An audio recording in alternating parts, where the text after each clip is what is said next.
We welcome you to this forum featuring the candidates who have filed to run to represent Section 2 on the Crystal City Council and candidates for Ward 1 and Ward 2. The primary election will be held on Tuesday, August 12th from 7 a.m. to 8 p.m. The election will give voters a chance to decide which two candidates will represent Section 2, Ward 1, and Ward 2 in the November general election. My name is Lois Wendt, and I'm president of the League of Women Voters of Crystal, New Hope, and East Plymouth. The League of Women Voters is proud of its history of citizen education in our communities and provides these forums to help you make more informed decisions in local elections. The League of Women Voters is a political organization that does not support or oppose any political candidate or party. We do not assume responsibility for the contents of the candidates' statements. Only credentialed media may record this event for purposes of news coverage. It is being recorded for replay on Channel 12 of Northwest Cable. Candidates may not use debate clips in their campaign ads.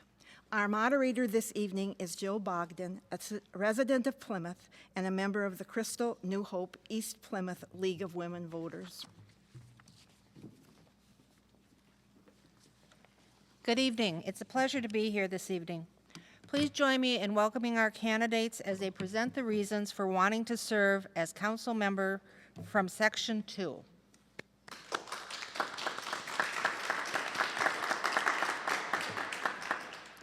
This forum for Section 2 candidates will take place until 7:25 p.m.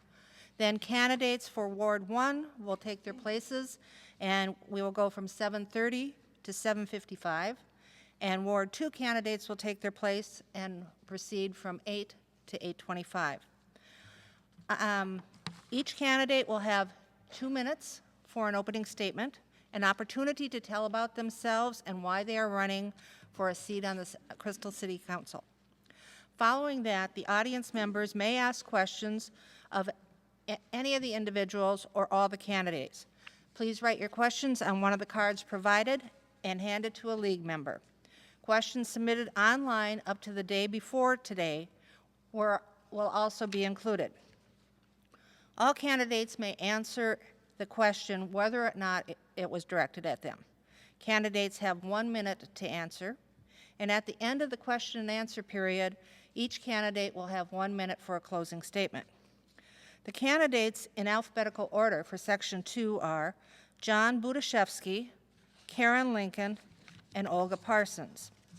The candidates have drawn numbers to be in the order we see them. And for the candidates, our timekeeper is seated in front of you, and I hope you can all see her clearly. And we'll begin with the opening statements of 2 minutes, and begin with John Budashevsky. Thank you. Hello. Thank you for coming tonight. Thank you to the League of Women Voters. I'm John Budashevsky. I'm the Section 2 Council Member, Wards 3 and 4. As a longtime resident of the city since 1997, my wife and I and our 2 kids love living here. I'm originally from the west side of St. Paul. I graduated from Humboldt High School and then went on to the University of Minnesota, attaining a BA in International Relations. I currently work in commercial banking, and I also moonlight delivering papers overnight for an independent news service. I have a true passion for the people and the community. My past and present neighborhood involvement includes street reconstruction issues, zero property tax initiatives, and also traffic calming solutions. Grassroots neighborhood involvement for Crystal residents include Crystal Human Rights, Crystal Park and Recreation Committee, West Metro Fire Board, the Planning Commission, the Crime Prevention Board, Community Funding Committee, and Minnesota Night to Unite. In my personal time, I volunteer for Habitat for Humanity, A Brush with Kindness. I'm an ally of Pride, and I'm also a longtime blood donor. I've been donating blood for 10 years. I enjoy fundraising for the United Way. I serve meals at Sharing and Caring Hands. I also package food for the emergency food shelf, as well as feed my starving children. I have initiated for the city, I have initiated and implemented Crystal Council packets to be available online. If you went to the Crystal website, you would be able to click on the link, and what I see for a council packet or work session is what you will see at that website. My goal is to meet you, to listen to you, to hear about you, to understand what's important to you and what it's like to live in Crystal. It's important to know why you've decided to make Crystal your home.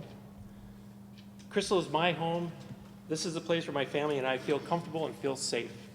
My wife and I agree that this city is a wonderful community to raise our children. Thank you, and have a good night. Next is Olga Parsons. Hello. I am running for City Council as a resident concerned about the future of Crystal. My husband John and I have lived in the Forest neighborhood for 8 years. John is a small business owner, and I am a stay-at-home mom to our 2 sons, a 9-year-old and a 5-year-old. I started attending City Council meetings about 3 years ago in order to learn how city government functions, how it affects our lives and our future in Crystal, and what the residents can do to help. And as I've been involved in listening and paying attention and learning, I've realized that while Crystal has really fantastic things to offer, which have drawn my family here to put down our roots and stay here, we have some major needs for improvement. I think I will touch on 2 issues that I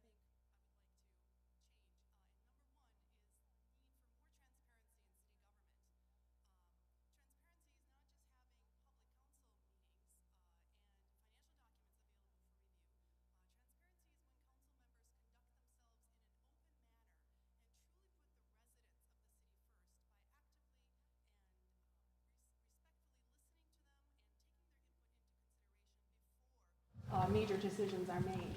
I also believe in that we need more fiscal responsibility and more accountability. Every penny that the city has, whether that money is acquired through property taxes, special assessments, and even local government aid, that comes from the pockets of the taxpayers. And I believe that Crystal Council members must respect the residents' hard-earned money and avoid unnecessary and frivolous expenditures. So I support keeping the city out of debt, keeping property taxes low. I do not support raising property taxes. And most of all, however, I believe in being an advocate for the residents of Crystal, being an active listener, and a fair and honest representative for residents in Section 2. So thank you so much for coming tonight, for asking questions, and I look forward to speaking with you more. Thank you. Next is Karen Parsons. I'm sorry, Karen Lincoln. Excuse me. I didn't know I got married. First of all, I'd like to thank everybody that showed up tonight and the League of Women Voters for hosting this debate. And I'd like to thank everybody that's going to view this on television at a later time. I'm going to start with, A. Powell Davies once wrote, "The world has become too small for anything but brotherhood and too dangerous for anything but the truth." So as I see it, it is time for truth, honesty, and accountability. Here in Crystal, as in anywhere else in the nation, we are getting tired of politics as usual. In this age of certain people in government having too much control, the common city resident rights and voices are slowly disappearing. When is the last time you said, "Why try? I can't change anything"? Wrong. One person can make a difference. But think about it. If you have the whole community as a whole involved, think of all the positive changes we could make. That's one of my goals.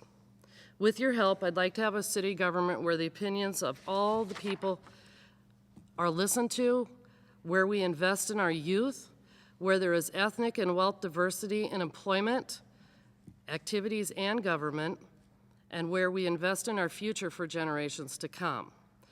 I would like to propose a resident hotline for people to voice their concerns and to get help with city issues. I would also like to see a restart of the at-risk kid mentoring program, which has not been in existence since 2008. And it helps troubled children and helps parents with children that they're having difficulties with a mentoring program, which was in partnership with the police department years and years ago. And I would absolutely love to see that started again.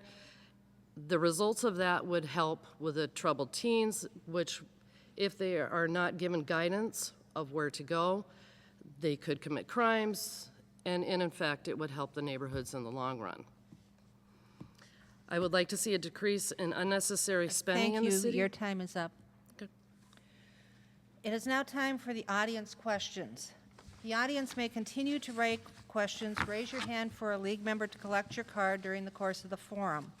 It is our intention to select questions that represent the interest expressed by the members of our audience and those who submit the questions. We do reserve the right to consolidate questions if there are several on one issue so that as many issues as possible may be covered during this period. Questions will be answered in rotating order, and the candidate will have 1 minute to speak to the questions. And the first one to answer the questions is going to be Olga Parsons. The first question is, what city committees and/or groups have you been a member of? I have not been a member of the city committees.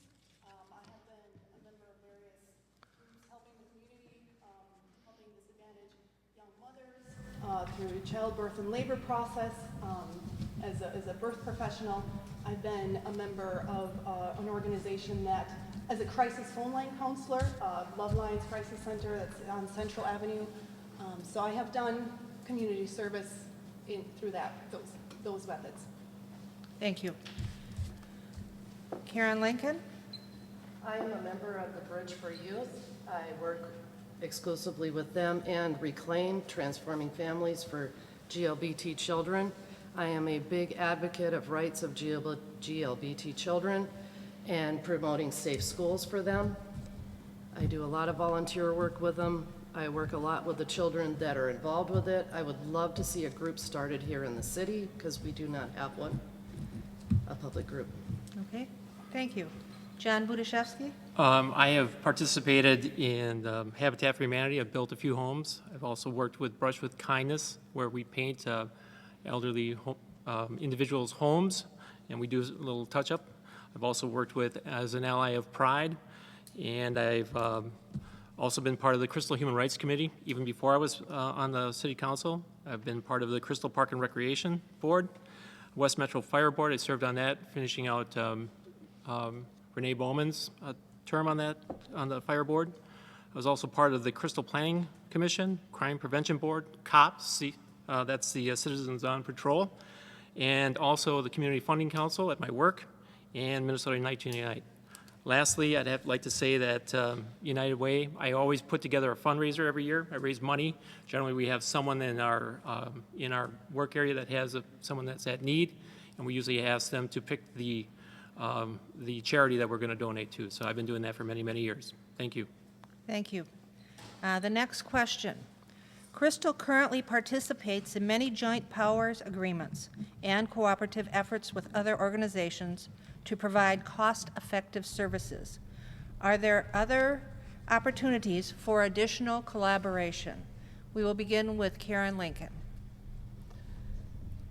As far as other opportunities, I would have to do some more research to research that. I am not a career politician, so I cannot tell you what my opinion is on that. Okay, thank you. Thank you. John Budashevsky?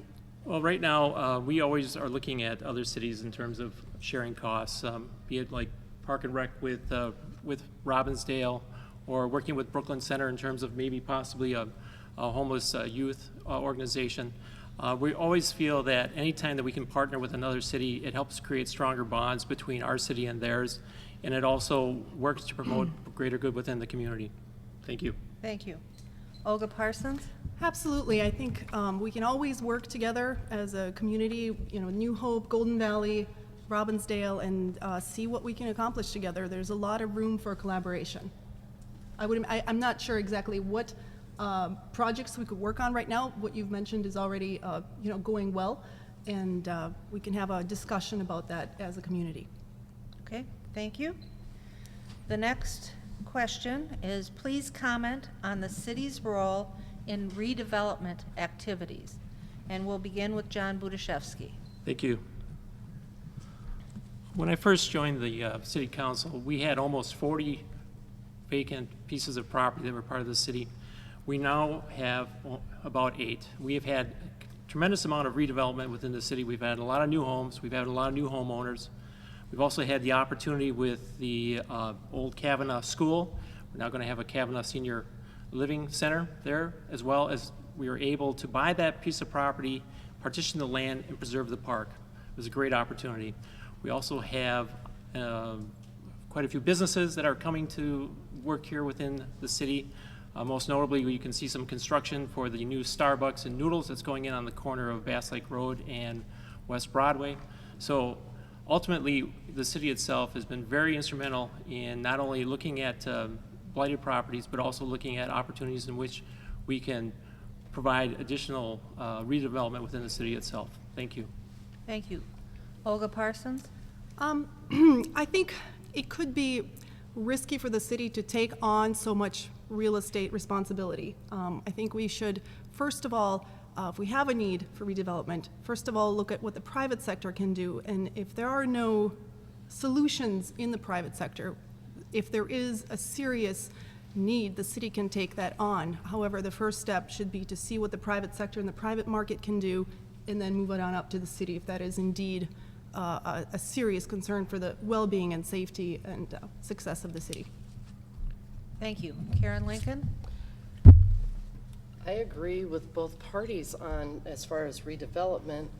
I'm not sure about the Starbucks being in that lot by the Crystal Center because it's a very shifty parking lot and it is hard to get in and out of, and I'm not sure exactly how well that business would do. My big issue is the Public Works building. I mean, I don't think enough research was done on the Public Works building before it was initiated because the costs seem to keep rising and rising and rising. So that's my comment. Thank you. Next question. When creating budgets, what financial tools are you willing to utilize to balance budgets and spend wisely? We'll begin with Olga Parsons. I would engage the community in a discussion, have a thorough review, and a discussion as a group, as a community, of what's working for our city in the budget and what's not. Where can we have more efficiency? Where are we having wasteful spending? And where we can partner up with other cities to preserve resources that way. That would be my approach. First of all, listen to the community, listen to the residents, and work as a group and not be afraid of discussion. Thank you. Karen Lincoln? As far as the city budget, as being a tax preparer and tax accountant for the past 23 years, I know a little bit about budgets, as also raising 3 kids on my own, the oldest of which is 25, the youngest are 16. I've learned a lot about budgets. I would look to cut where we have unnecessary spending. I would engage in the community for different comments and use all the different resources. If we need to partner with another city and it's to our advantage, yes, I would partner with another city. Thank you. Thank you. John Budashevsky? In my 4 years on the city council, we have worked diligently to be efficient with the money that we receive and with the needs of the community. The 2013 audit that we just reviewed recently in the city council was an audit that was prepared by the members of the 2012 city council. That budget was very well regarded. We received an award for that budget. We've always looked to make sure that we do projects that are well within our means, that we always look to save appropriately for anything that major that would be coming up. And if we need to, we also try to make sure that we get the most efficient use of the equipment that we have. To give you an example, like for instance, when we were going through the recession, we asked the police department to hang on to their vehicles longer. I mean, it wasn't something that they wanted to do. They generally tried to turn their cars over every 4 to 5 years. But because of the cost of the equipment, we asked that maybe they go 5 to 6 years before we turn those cars over. Your time is Thank up. you. Our last question is, please comment on the local taxes paid to provide current level of services. Also, if you believe local taxes should be reduced, please identify corresponding city services to cut. We'll begin with Karen Lincoln. That's a good one. Services received versus services rendered. I have talked to a lot of residents, and I've heard different comments as far as snowplow removal on state-run streets not being done first. I've heard streets not built properly and drainage problems and flooding of front yards due to streets. A lot of residents are, I mean, not a lot, the ones that I have talked to, the few, are very discouraged with their taxes and where they're going. I would propose that maybe we should do a report for the residents and let them know exactly dollar for dollar. We also need to cut out wasteful spending as far as the last $160,000 lawsuit that was paid out, the $50,000 lawsuit that was paid out, and that money could be put to further, better use for the city of Crystal. Thank you. John Budashevsky? Thank you. I'm opposed to increasing property taxes, and I also support the expiration of the County Road 81 tax levy. The reason why I feel that if you currently read in the Sun Post, Mayor Adams has proposed increasing property taxes for mill and overlay. The mill and overlay for Wards 3 and Wards 4 is not going to be realized for 20 years. And by increasing property taxes, chances are you'll never see that money. If you live on a street that doesn't get a lot of use, or a cul-de-sac, those roads won't be milled and overlaid. Also, what I'd like to point out is the mayor would like to shift the County Road 81 levy to funding the building replacement fund. I think that's wrong. It was promised to the people that the County Road 81 levy would be, when the County Road 81 was done, that money would go back to the people, and I promised to uphold that resolution. Thank you. Thank you. Olga Parsons? I do not support raising property taxes. At the very least, we must keep them at the rate that we have them now. As far as what to cut from the budget, to lower them or to keep them the same, I cannot specifically tell you what I would cut from the budget. However, I support a thorough review and an open discussion, taking into consideration the input of the residents of what we can eliminate. Partnering with other cities has been brought up, with maybe recreational activities. There are other ideas on the table. There are many tools that we can use as long as council members are able to respectfully listen to the residents and take their input into consideration. So I think that's what we need to do when we review the budget. Thank you. We have now reached the time of our final segment for Section 2 Forum.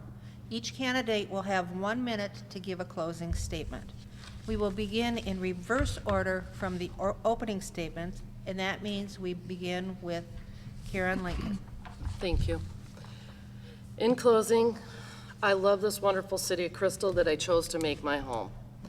As many people know that have seen me driving around, I'm originally from the state of Alaska, which I just spent 10 wonderful days there. I chose to raise my children here. My daughter grew up here. She's 25 now. She's in nursing school. My twins are 16. It's just a wonderful place. There's so many different things to do. You're so close to getting anywhere else in town. I mean, my neighbors are absolutely wonderful. I couldn't have asked for a better place to make my home. I am not a career politician, like I said, but I will do whatever it takes to make the city of Crystal a better place for everyone that lives here. I have proven in the past with police officers Erkenbrot and Watt case that I am not afraid to stand up for what I believe is right. What I believe is right, honest, and fair with the city council and the mayor. The $160,000 payout of our tax dollars could have been averted if the residents were listened to in the first place. Thank you very much. Your time is up. Thank you. Olga Parsons?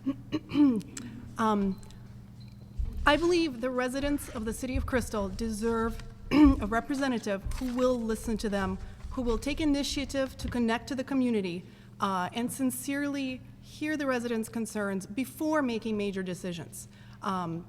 Crystal residents deserve that much. And it is my goal, if elected as your Section 2 representative, to meet that profile, to sincerely and honestly listen to what the residents have to say. And not be afraid of discussion. There's a lot of different issues on the table, and what I've seen is discussion is not encouraged on the city council. We need to have an open mind to review all the tools on the table and what we can do better with different tools at different times. I have young kids. We are raising our family here. My 9-year-old and 5-year-old will grow up in Crystal and come home to Crystal when they're out in college. So we have a lot at stake, and I think we can do a lot of good working together. Thank you. Thank you. John Budashevsky? I am going to come to every door. I'm going to come and I'm going to talk to you about what's important to you and what you need to see in the city of Crystal. My message to you is that I'm opposed to increasing property taxes. My message to you is that I want the County Road 81 tax levy to expire. My candidates here to the left of me, especially Olga, want to raise taxes. I have talked to Jason Bradley, and he told me that, yes, Olga wants to raise taxes. I am the candidate that is here to protect you from tax increases. So please vote for me. I love Crystal. I'm proud to work for you as your council representative, and it would be my humble honor to continue for you in that capacity. Thank you, and thank you for your vote. Please vote for me.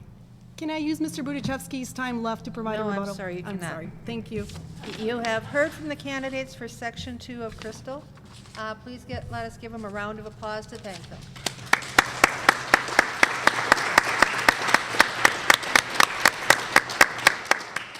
We will have a brief break while the candidates from Ward 1 take their places.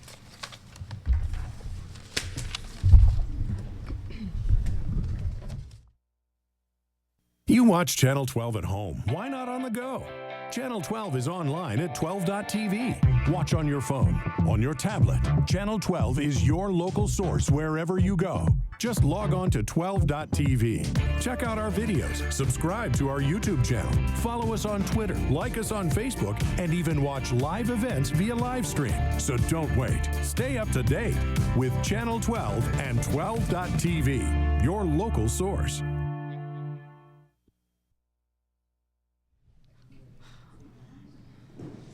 Thank you for coming to see our candidates for Ward 1.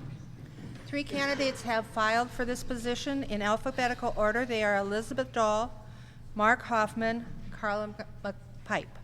All 3 were extended invitations to our forum, and 2 of them have accepted our invitation.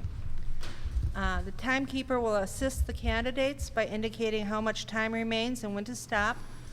I assume you can see her clearly. And we're going to begin with opening statements with Elizabeth Dahl. Hi, my name is Elizabeth Dahl, and I am running for City Council in Ward 1. Now, I'm running for City Council because I believe a city really does make a difference, for better or for worse, in the lives of its citizens. I live here in Crystal I've been here for about 4 years. I have 3 children, 5, 3, and 9 months. I'm an incredibly busy mom. I'm an entrepreneur. My husband and I love living here. This is a great place to live. And I have relatives close by as well. So we are not leaving here anytime soon. This is our place. And you know, as I moved here, I started getting to know the wonderful people of Crystal. I started going to the park and meeting people. And as I made those connections, I started hearing more and more about the city, and that's really where I started to get interested in the politics of Crystal. So as I have been speaking more and more to the citizens of Crystal, there are some things that have come up that I think are worth addressing, and it's the reason why I'm running for this office. For one, I believe it's really important to bring change in transparency to Crystal, not just to let people know in advance before big decisions are made, but also to just bring things down to a more user-friendly level, to let our neighbors know what's going on. The other thing that I think is very important is to relook at the budget, and I want to promote responsible spending on all levels. That means letting the citizens know what we're spending money on. And I would like to see it very transparent and easy for people to wrap their minds around. Let them put in some input on what we are spending our money on. Thank you. Mark Hoffman. Thank you. Hi, I'm Mark Hoffman, and I'm running for the Crystal City Council Ward 1 position. I'm up for re-election this year. I'd like to thank the League of Women Voters for offering this forum to us to get our ideas out. I've lived in South Crystal for 38 years with my wife, Joni. We've raised 3 kids, and I enjoy my 8 grandchildren now. I graduated from St. Cloud State University with a degree in business administration. I tried to work hard to make Crystal a better community over the last 35 years. I first started out coaching Crystal Little League and Babe Ruth. I was on the board of directors of Crystal and Armstrong hockey associations, and I was a member of my church's as a board of directors. I'm currently on the West Metro Fire Board. I'm also a past member of the Park and Rec Department for 10 years, and I was also on the EDA Advisory Commission for 6 years, and I've been your city council person for 19 years. One thing I think I've helped to build an award-winning staff that has led an excellent city manager to allow us to complete our most important job, and that's our annual budget and setting the tax levy, our prime spot. I've been a leader in developing and finalizing these budgets and maintaining and improving our core services of public safety, utilities, and recreation. Now, you hear a lot about lowering the budget. Over the last 4 years, the Crystal part of the budget has gone up $52. That's in 4 years. That's $1.10 a month. I think we've done an awfully good job, and we've been stopped from doing some better jobs. I want to strive to continue making Crystal a great place to live. We continually try to keep our residents informed of city operations with a transparency that includes we have our open meetings for both city council and work sessions. They're televised and audio tapes. You can get them anytime you want to these days. The city has a very good website and scheduled regularly city and park and recreation bulletins. We mail notices to residents whenever we have a... Thank you very much. Your time is up. It is now time for the audience questions. You may continue to write your questions and raise your hand for a league member to collect them. Questions may be directed to an individual or to all candidates, but all candidates will have the opportunity to respond. It is our intention to select questions that represent the interest expressed by members of our audience and those previously submitted online. We reserve the right to consolidate questions if there are several on one issue so that as many issues as possible are covered. Questions will be answered in rotating order. As a reminder, this is a forum and not a debate, thus there is no rebuttal, and the candidates will have 1 minute to respond to the questions. We'll begin with Mark Hoffman, and the question this time is, do you support the Boughton light rail transit alignment in Crystal? I do support it. I have been Crystal's representative to the Boughton Boulevard PAC, the Policy Advisory Commission, for the last 4 years. We just finalized our last meeting. I think in the long term, it's the way to go. I think you look at our highways right now, they're pretty much built as big as they're going to get. The boulevard, the light rail will bring in a better transit system in the future. I used to bus downtown for about 8 years when I worked down there in my retail career, and got anytime it rained, anytime it snowed, rush hours, traffic is dismal, and it's going to be the same going forward. It's the best way, and most unobtrusive way to build the system right now. I think it's going to offer people a connection anywhere in the cities. If you take a bus now, you're very limited. You go downtown and try to figure out what to do. At least here, you go downtown and you can have 2 to 3 to 4 rail systems. Thank you. Elizabeth Dahl. I believe it is my job, if elected as your city council member, to help improve the quality of life of the citizens who live here. That will be a priority to me.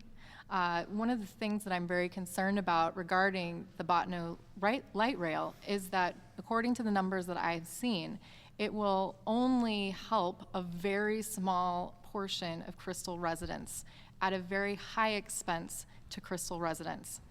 So this is something that I want to look at very carefully, and I will say, if someone can convince me that this will help a majority of Crystal residents, I would vote for it. Thank you. The next question. We have many garbage trucks running over our streets, causing a great deal of wear and tear. What is your opinion of getting bids and reducing our service to one provider? We will start with Elizabeth Dahl. I think it's a little bit dangerous for the city to be the ones making the decisions of who we hire for our trash services. I, for one, would like to be able to have a choice. I think a lot of my neighbors would like to have a choice as well. And so I would not support the city taking bids on that. Thank you. Mark Hoffman?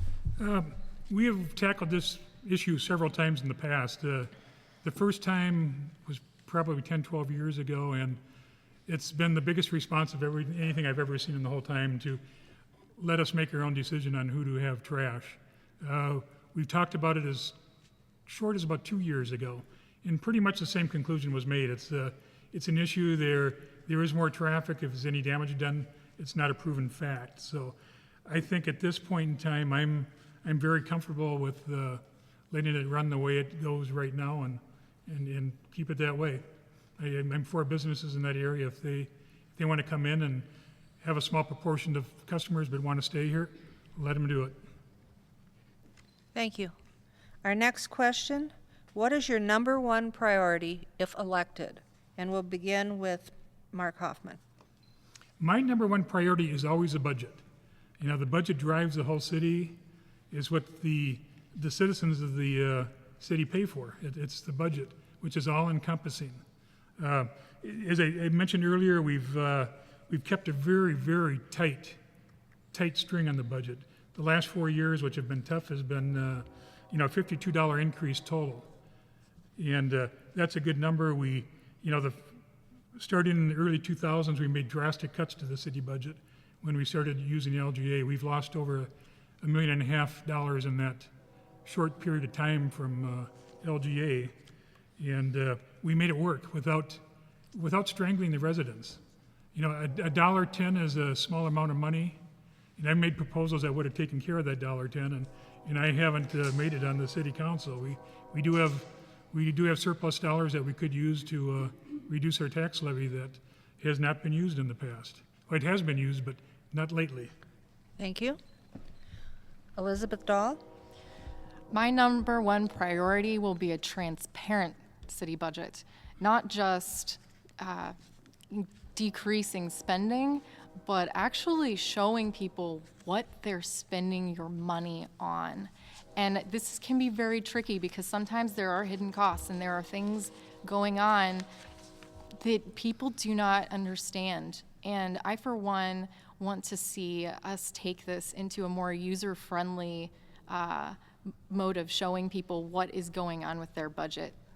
I also want to see people taking more part in what we are making decisions on regarding what we are spending our money on. So, Thank you. The next question. Crystal currently participates in many joint ventures or joint agreements and cooperative efforts with other organizations to provide cost-effective services. Are there other opportunities for additional collaboration? Beginning with Elizabeth Dahl, please. I think that there's always room for additional collaboration.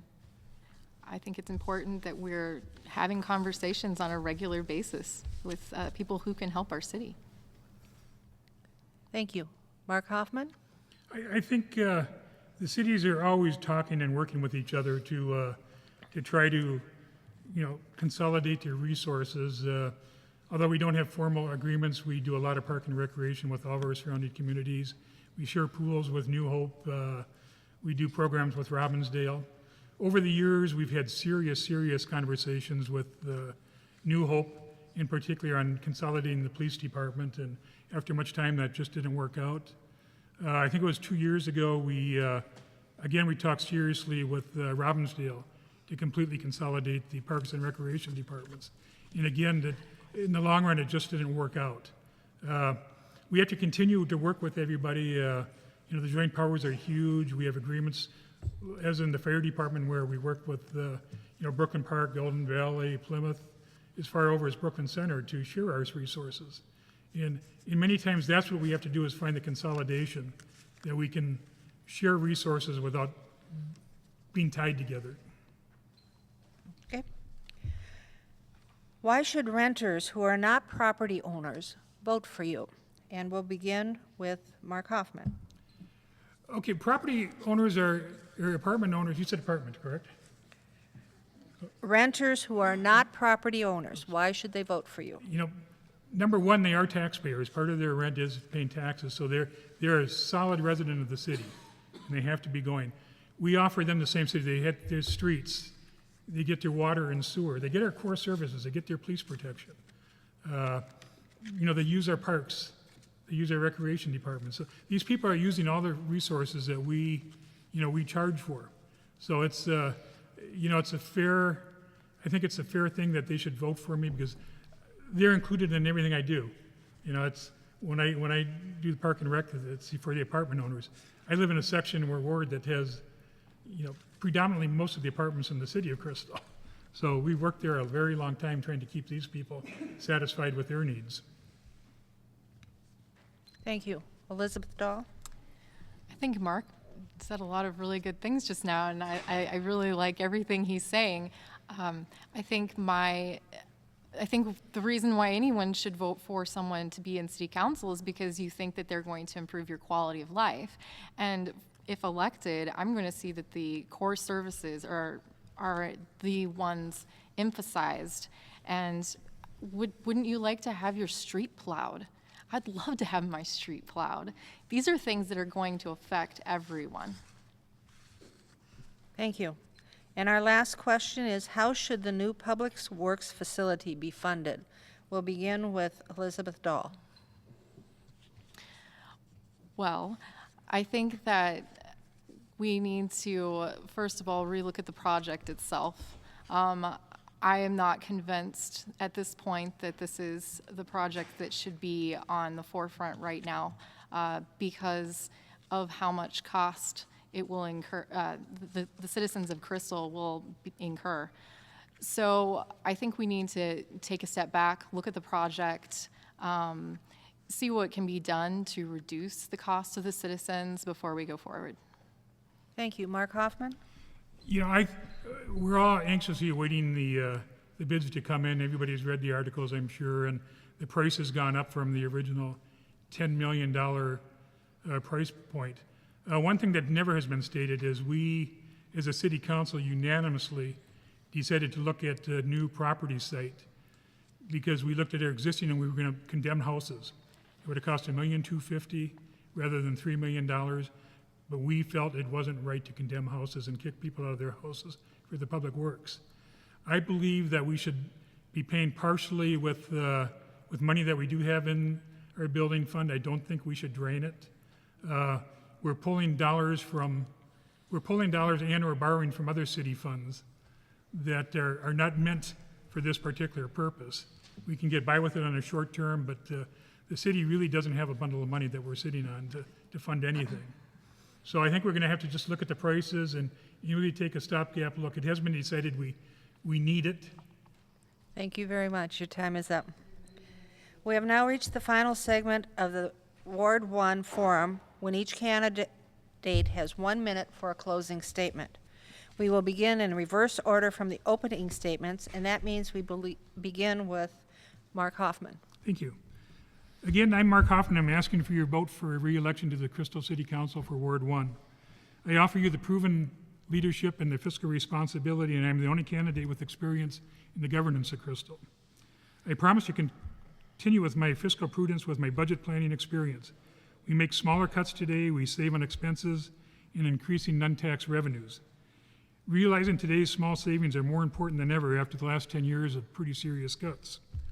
We can't continue with the excess we have laid out. We already are using available surplus dollars on the revenue side, or we should be using it on the revenue side, rather than solely funding the non-budget products that keep our taxes in range. So use our tax surpluses. I am your choice as the only moderate that's running for this position. Experience with it shouldn't be an experience with the far right or the far left to see what goes on. Another thing I say, when you talk about ideas and you talk about transparency, and you can't come up with ideas of what you're going to do to make that, it's not an idea. Thank you. Elizabeth Dahl, please.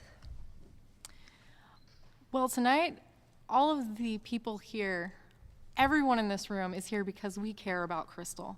And I would just like to applaud everyone here for actually making it out tonight and for the candidates that are here today. I just want you to take a look at these candidates, and when you're making the choice of who to vote for, think of the person that is going to be able to have that conversation with you, even when they disagree with you, even when you disagree with them, to be able to have a reasonable, thoughtful conversation so that you can come to good solutions. As your city council candidate, I promise to be honest and principled and to actively listen to the citizens I represent. Thank you. Thank you. You have heard from the candidates for Ward 1. Let's give them a round of applause to thank them. Thank you.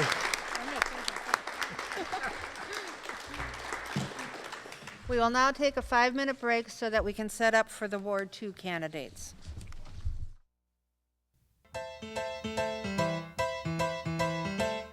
I never thought I'd miss you half as much as I do. It must be love, love, love. It must be love, love, love. Nothing more, nothing less. Love is the best. It must be love. It must be hospice. Welcome back. The candidates from Ward 2 in alphabetical order are Jeff Kolb, Randy Rosario, and Joseph Selton. All 3 candidates were invited to our forum this evening, and 2 have accepted the invitation. Jeff Kolb and Joseph Selton are seated before you. The timekeeper will assist you by indicating how much time remains and when to stop. I assume you can see her clearly. We will begin with opening statements for up to 2 minutes, and the first speaker will be Joe Selton. Okay. Good evening. My name is Joe Selton. I'm current council member for Ward 2. As a resident of Ward 2 for 34 years, it's been a privilege to serve and represent the citizens of Crystal for the last 8. I'm married to Renee, my wife. I have 3 daughters and 1 stepdaughter and 8 perfect grandchildren. Education, Patrick Henry High School. I graduated. I have a degree in automotive mechanics from Anoka Technical College in Anoka. I'm also a graduate of the University of Minnesota, University of Wisconsin-Madison, and also the William Wimpensinger Education and Technology Center in Hollywood, Maryland, in labor relations and labor studies. My current profession is a full-time journeyman mechanic for Bimbo Bakeries in Roseville for the last 34 years.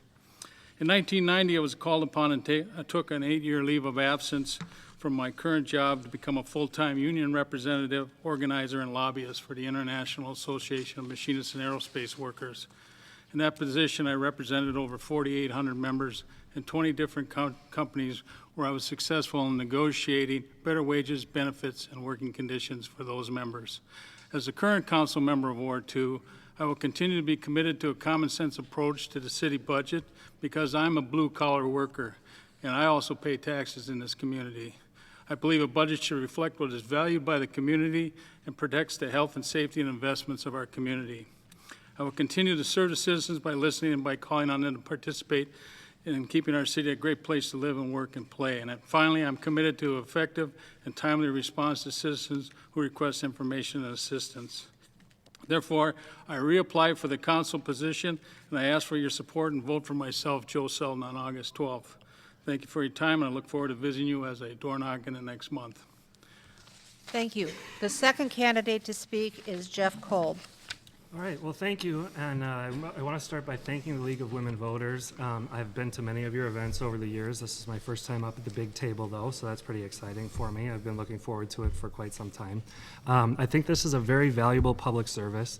I think it's very important for people to be able to hear directly from the candidates who are seeking to represent them, and I think this format provides a good opportunity for a clear contrast. So thank you to the League of Women Voters for hosting. I'd also like to thank my opponent, Mr. Joe Selton, for his many years of service. Well, Joe and I disagree on a number of things, and I think we'll get into what those are in just a couple minutes here. I do acknowledge that it is a big time commitment to serve on the city council, and it is an important public service, and so I do thank him for his many years of service to the community. That being said, my name is Jeff Kolb, and I believe that I am the best candidate to represent the citizens of Ward 2. I believe I have the right mix of experience and fresh perspective that's needed to move Crystal forward. As a planning commissioner, I'm familiar with how our city government works. As a board member of the Crystal Business Association and a small business owner myself, I'm in touch with the business community here and what their needs are. As a first-time candidate, I can bring a fresh set of eyes to look at the issues that are facing the city. Crystal is a great place to live, work, and shop, but I think the city council has kind of lost its way in the last couple of years. I'd like to be part of putting us back on the right path. Thank you for being here. Thank you for watching. If you're watching on TV, I look forward to the discussion we're going to have tonight, and I hope I can earn your vote on August 12th. Thank you very much. It is now time for the audience questions. The audience may continue to write your questions and raise your hand for a league member to collect your cards. Questions can be directed to an individual or to all candidates, and each candidate will have the opportunity to respond. It is our intention to select questions that represent the interest expressed by members of our audience and those who submitted questions online. We do reserve the right to consolidate questions if there are several on one issue. The candidates will answer in rotating order and will have 1 minute to do so. The first to answer is Jeff Kolb, and we'll start out with, do you support the Boughton light rail transit alignment in Crystal? I do not. I have looked at the numbers on this project. I have looked at lots of data on this project, and there is really no way that you can make the argument that this is a cost-effective solution. Mass transit like this is used by a very small percentage of the population. I think there are many better options for transit than talking about building a train. We're talking about 19th century technology in the 21st century. We could look at rapid bus transit if we really have those needs, but we have a park and ride sitting up on County Road 81 that's empty most of the time. So I think we should really think about what it is, where we're spending our money, and where our emphasis should be based on what our current needs are and what our needs will be in the future, but it's not trains. Thank you. Joe Selton? Currently, I support the trail. Basically, right now, we're in the listening phase of the issue, the environmental statement. The city council just submitted our concerns concerning noise, the construction, and numerous other things that are involved in the environmental statement. My concern is that right now we're in the listening stage, and we need to get citizens' input as far as what they feel should happen. Even the businesses, also with the construction, when it starts to happen, we need to express those concerns with Hennepin County.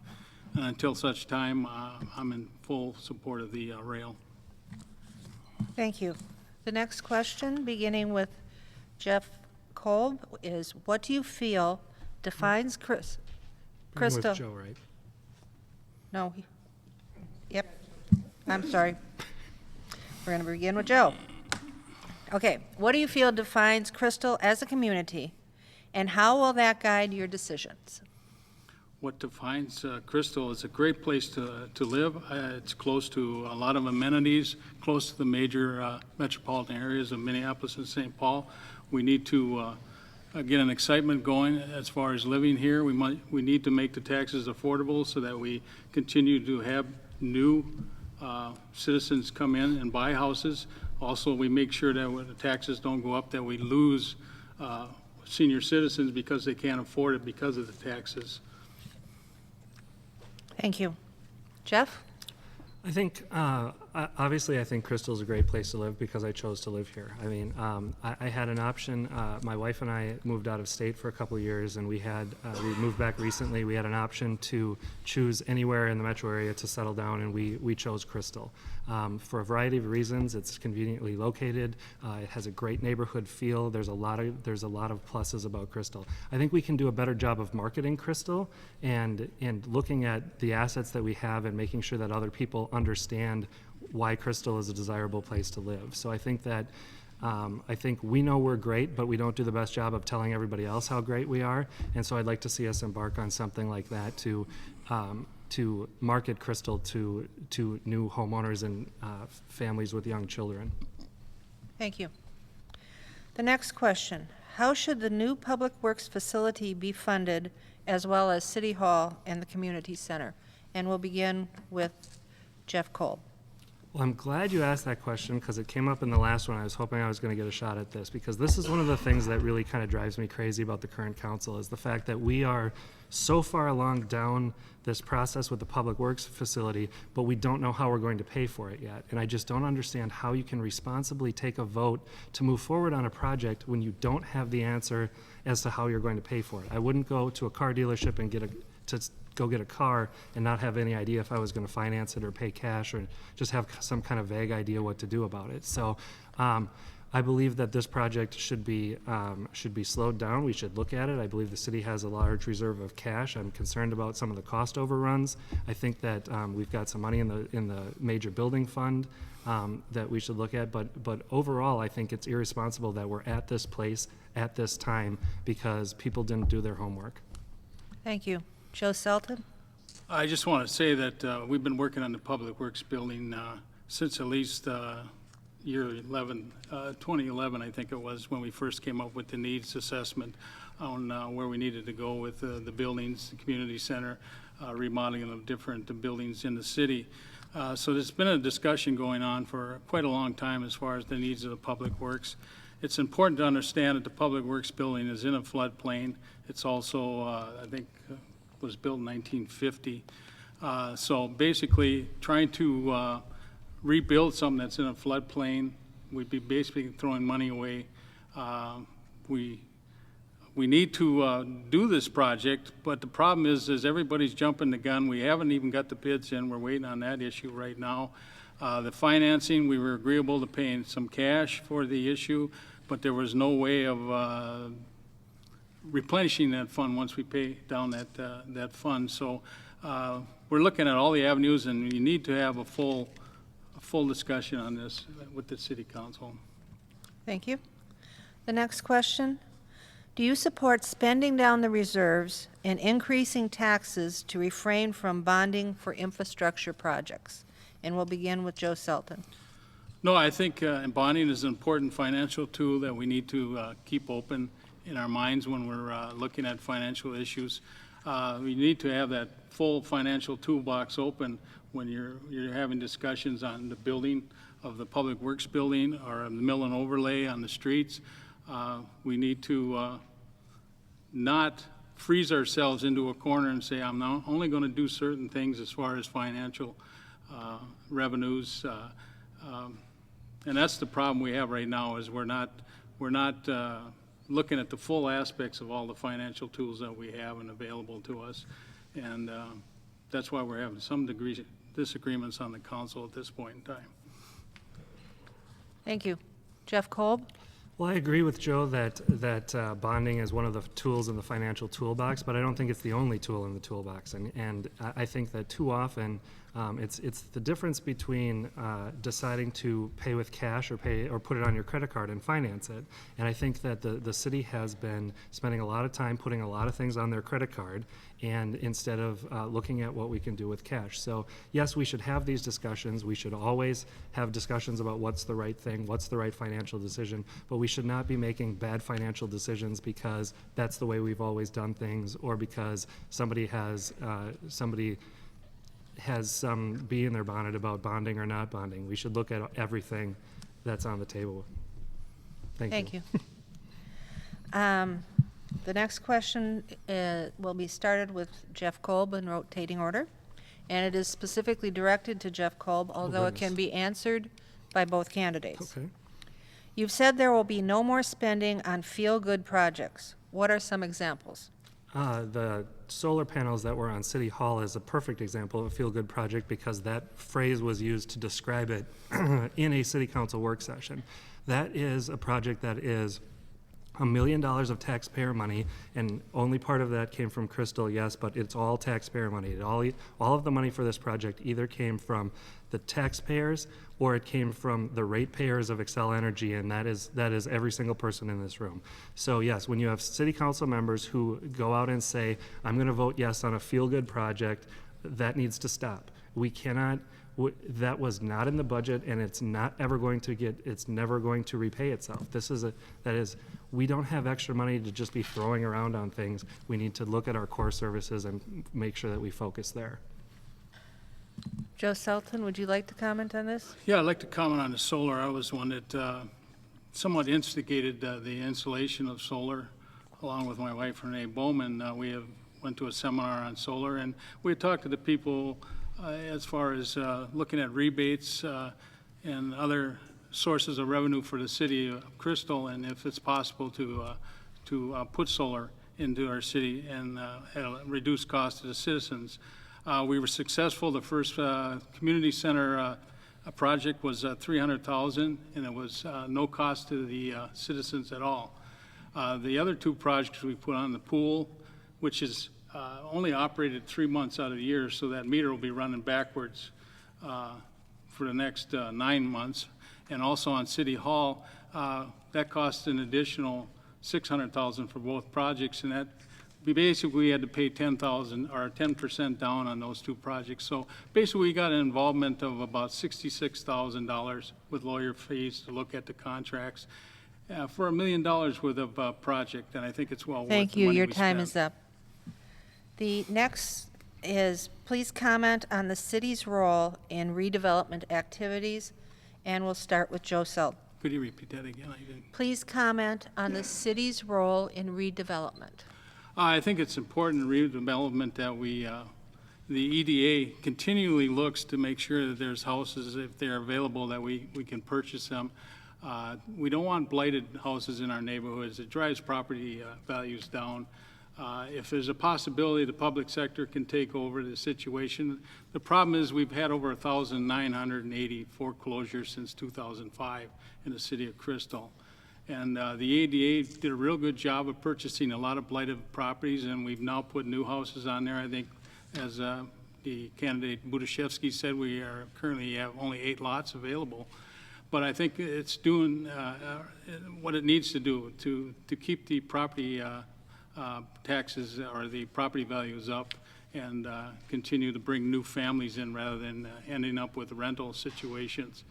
And neighbors don't like rental situations in their neighborhood if they can avoid it.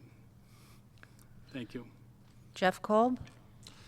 Well, I'm generally supportive of the work that the EDA does on a residential basis. I think that it's a very good program where we take these blighted houses and then you get a new house in the neighborhood. I think it has helped set Crystal apart in when you look at Crystal compared to some neighboring communities. So I do support that on the residential side. On a commercial redevelopment side, I get concerned when the city's going to start picking winners and losers and decide which business gets to succeed and which business gets to fail. And you look at some things like, over in Minneapolis where large businesses or sports teams get certain tax breaks and things like that. So I think we need to be careful on the commercial side of things, what we do from a redevelopment standpoint. But on the residential side, I am supportive of the EDA. Thank you.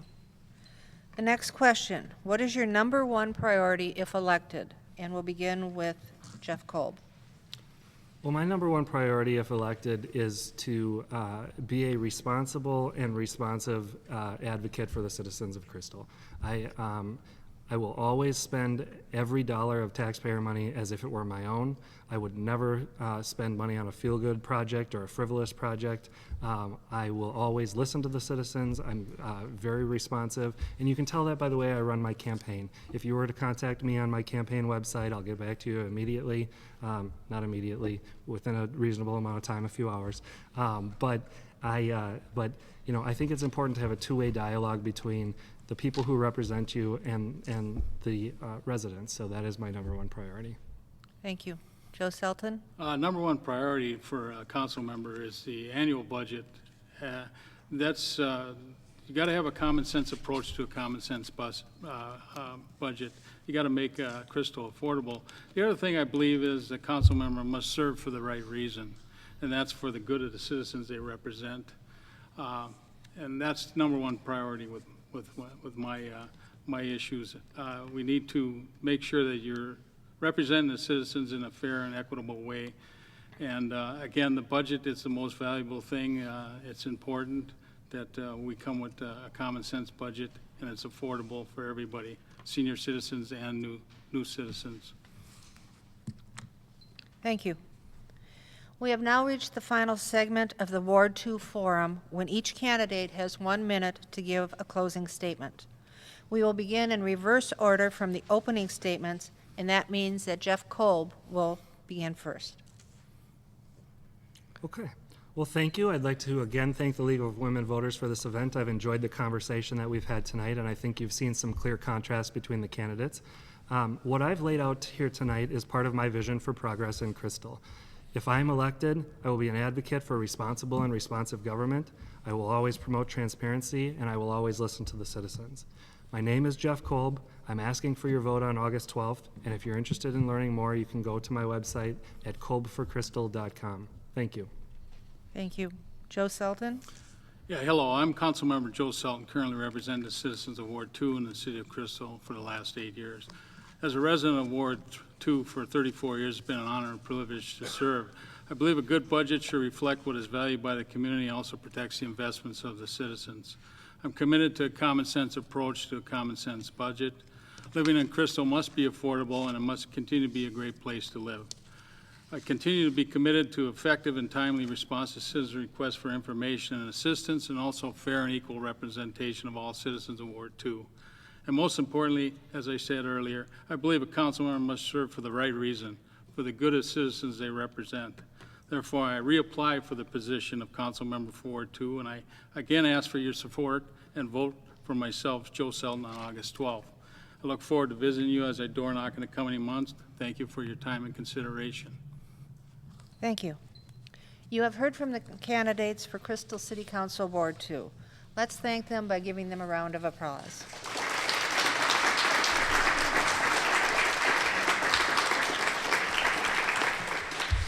We want to thank all the candidates who are here this evening, and you as audience members, as well as those watching on TV or streaming online. The candidates have done their part tonight by helping your education. Now your part is to vote in the primary election on Tuesday, August 12th. Lois? I, too, would like to thank all the candidates and our moderator, Joe Bogdan, for participating in this forum. The election will be held on Tuesday, August 12th, from 7 a.m. to 8 p.m. If you are not a registered voter, you may register at the polls. If you have been a resident of the state for at least 20 days before the election, have a valid Minnesota driver's license, learner's permit, or Minnesota identification card, or receipt of any of these, showing the correct address in the precinct. You may also register accompanied by a registered voter in the precinct who will take an oath along with the election judge that you qualify to vote in that precinct. And also, we have voter registration forms down there. If anyone would like to take one with them, you certainly can do that. Today was the last day to register for pre-register for the primary, but you can register for the general election at any time now. You can vote early by using an absentee ballot instead of voting in person at the polling place on election day. You can vote absentee by mail, in person, or having a person you know pick up and deliver your ballot to you. Beginning with the August 12th, 2014 primary election, any voter may vote absentee. Absentee ballots are available 46 days before the election. In 2014, ballots were ready starting June 27th for the primary election, which is August 12th, and September 9th for the general election, which is November 4th. For specific questions about voting absentee, please call the City Clerk of Crystal, and that telephone number is 763-531-1145. If a member of this audience or our cable TV audience feels an issue has not been adequately addressed, the League of Women Voters urges you to contact the candidates directly. Campaign literature provided by the candidates is on a table in the hallway outside of this room. The League of Women Voters encourages informed and active participation in government, works to increase understanding of major public policy issues, and influences public policy through education and advocacy. Membership is open to men and women of all ages. For more information about the League of Women Voters, visit www.lwvmn.org and follow the prompts to our local league, the Crystal New Hope East Plymouth League. We would also encourage you to become a member as we provide services to our community and to join us in the nonpartisan study of local, state, and national issues. Please pick up some of the League's information available here tonight at that blue tablecloth table over there. Tonight's forum will be replayed on Northwest Cable Channel 12 at these times, and I'm not going to read them all to you. The first one is on Thursday, July 24th at 7 o'clock p.m. You may pick up this yellow sheet that's on that table, and it tells you all the times that it will be rebroadcast. Thank you very much for attending tonight.